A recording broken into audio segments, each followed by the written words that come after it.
must remember that this area, that is South Asia, is an environmentally degraded area. And climate change actually comes on top of many other very critical issues.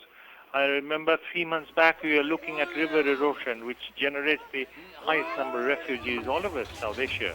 And then we looked at the rising sea levels. We looked at environmental degradation and loss of fish, which is a major source of concern for livelihood. We looked at salinity, and which is destroying areas where there is no drinking water and therefore no economic activities possible except one or two, and also the destruction of general area where cultivation is possible.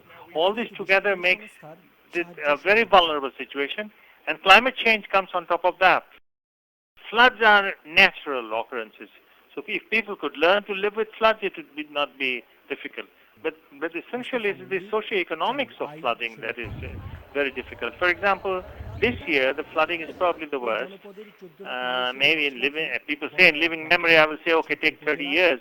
But the water will recede very slowly because there are so many human interventions, so many dams, barrages, blocks, so that the water goes away so slowly, which means that there will be an extreme high rise in waterborne diseases. Already it is affected everyone. Thousands of people have been affected, maybe millions have been affected. Drinking water is extremely scarce, almost non-available in most parts outside Dhaka and in other parts of India and Nepal.